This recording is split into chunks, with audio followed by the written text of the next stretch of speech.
What's up, guys? DPX here, reviewing today Project Power, a new Netflix original that dropped, and it stars Jamie Foxx, Joost and Gordon-Levitt, and Dominique Fishback, amongst others, and is directed by Joost and Ariel Schulman. What did I think of the movie? Well, let's find out. Before we get started, you know what to do. Be sure to like this video, subscribe if you're new, turn on notifications, and leave a comment. You'll be a loyal subscriber. So, I want to say, Project Power has a very unique and interesting concept. It's a superhero movie, I guess, where there's this pill that if you take it, it gives you a random superpower for 5 minutes. And you do not know what superpower it's going to give you. You can,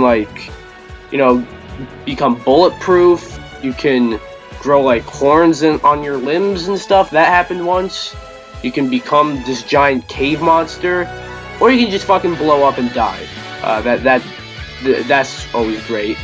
So I will say the concept is really interesting, and also Jamie Foxx stars in it, and Joseph Gordon-Levitt stars in it as well, which gets me interested because this looks like a movie that also could have been in theaters, and could have even been a big blockbuster had 2020 not hit. But I will say, while it's not as bad as it seems that people are saying it is, and the people aren't saying it's terrible or anything, I just see it's a bit meh. I will say this is above average movie.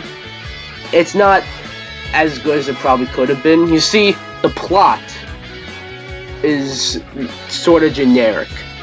Basically, Jamie Foxx is playing a retired soldier, and is he's looking for his daughter. That's kind of generic, especially at least if you combine that with the concept. Again, I'm a huge fan of this concept, but it's just a little generic. As also, you see Dominique Fishback's character. Her story's a bit sad. Her mother is sick, and she has to help support her mother, and the best way she can do that is to be a drug dealer. In other words, basically deal all these pills that give you superpowers. So she's a dealer, and that's pretty sad.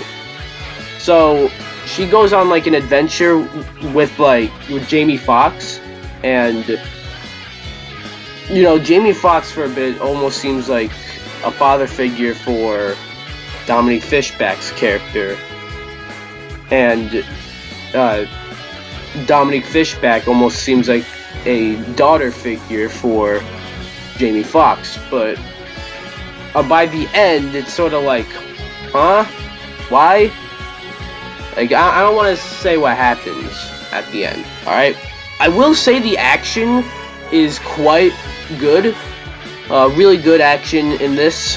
I've heard some complaints that the R rating isn't quite utilized properly. There are some cutaways after something violent happens. I didn't see that really, to be honest. There are some. It sort of seems like it tries to censor an F-bomb. There was at one point where that happened, and that was a bit weird. But the violence I think is fine, and the action is really good. Again, performances are great too. The three main leads here all deliver great performances. My main issue is sort of the plot. I will say, I was very entertained throughout the whole movie. The movie is actually almost 2 hours long, which I feel is a little too long for, this. I don't know if this is an unpopular opinion, it might be, but I feel 2 hours is a little too long for, a VOD release, a Netflix original. Although this is an action movie, those tend to sometimes be a little longer. There's also this one scene that's pretty